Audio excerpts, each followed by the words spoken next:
Salutare prieteni și bun venit pe canalul meu. Astăzi vreau să vă arăt ce se întâmplă cu un set motor dacă nu este făcut corect rodajul și cum trebuie făcut corect pentru a nu se întâmpla ceea ce s-a întâmplat cu cel pe care îl am eu aici. Dar înainte de toate, nu uitați să dați un like dacă vă place acest clip, subscribe dacă vreți să mă susțineți și apăsați clopoțelul pentru a primi notificări la următorul clip.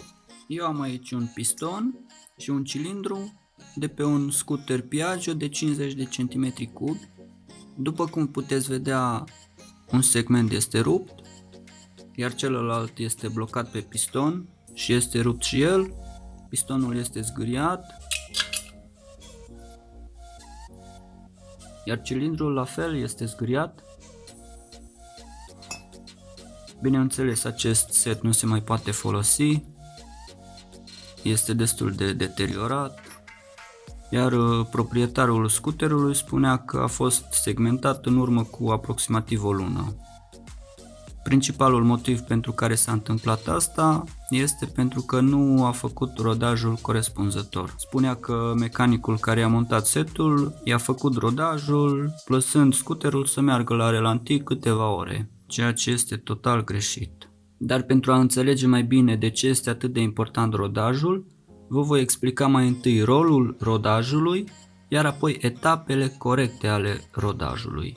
Bun, la seturile de fontă, interiorul cilindrului este cementat, adică fonta respectivă este întărită printr-un proces chimic în contact cu polimer, astfel moleculele formate fiind aranjate mai ordonat, rezultând un aliaj mai dur. Acest proces însă pentru finalizare necesită energie termică furnizată controlat și constant. Din acest motiv se recomandă ca în rodaj, de obicei primii 1000 de km, să nu fie supus motorul la șocuri termice generate prin accelerări bruște sau perioade de blană să se evite.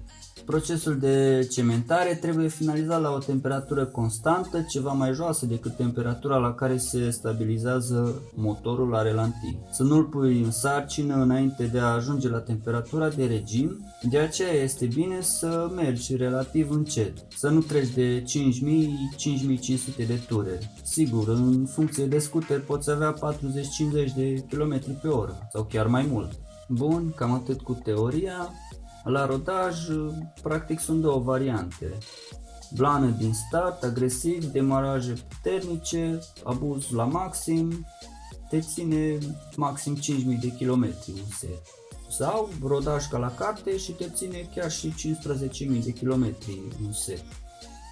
Ideea este că, indiferent ce motor cu ardere internă ai, în 2 timpi sau în 4 timpi, este foarte importantă preîncălzirea în perioada de rodaj. Acel interval de când ai pornit motorul până când ai pus scooterul în mișcare, neapărat fără supra-solicitări. Așa cum am mai zis, demaraje bruște, fără urcat dealuri și neapărat fără pasager, chiar și la 125 de cm3 sau mai mari. Și bineînțeles, este cât se poate de indicat să se folosească ulei de calitate, sintetic, mai ales la motoarele în 2 tipi, acolo unde uzura este mai mare.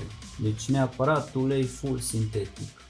Și neapărat, dar neapărat trebuie să te ții de primele 2-3 revizii, adică să le faci exact la momentul lor.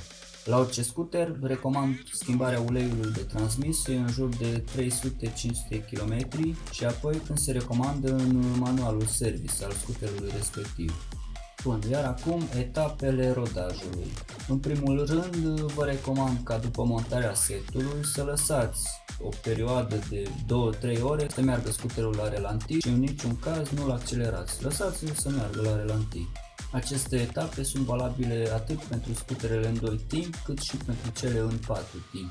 Prima etapă de la 0 la 50 de km doar cu 30 de km pe oră, fără ulei adițional în benzină, fără urcat pante, fără accelerări bruște, fără pasager și fără test viteză maximă. A doua etapă, de la 50 la 300 de km cu maxim 40 de km pe oră, la fel fără ulei adițional în benzină, fără urcat pante, fără accelerări bruște, fără pasager și fără test viteză maximă. A treia etapă, de la 300 la 1000 de km, cu 45-50 de km pe oră, la fel, fără ulei adițional în benzină, fără urcat pante, fără accelerări bruște și fără pasager. Bun, deci acestea sunt cele 3 etape ale rodajului pentru scutere. Le puteți regăsi și în majoritatea manualelor service. Majoritatea producătorilor cam la fel recomandă să se facă rodajul. Iar câteva sfaturi înainte de a încheia acest clip: nu-i ascultați pe cei care spun că au făcut rodajul scuterului lăsându-l să meargă la relantii, pentru că este total greșit. Nu-i ascultați pe cei care spun să accelerezi la maxim pentru câteva secunde sau pentru un minut scuterul în rodaj, pentru că la fel este total greșit, v-am explicat la început și de ce. Și neapărat, repet, nu duceți pasageri pe scuter în timpul rodajului. Dacă aveți noroc de timp frumos, în maxim 2 săptămâni puteți face rodajul, iar pe urmă vă veți bucura de scuter foarte mult timp. Bun, cam asta a fost tot pentru astăzi. Dacă v-a plăcut acest clip, nu uitați să dați un like și să vă abonați la canalul meu, iar până data viitoare, toate cele bune!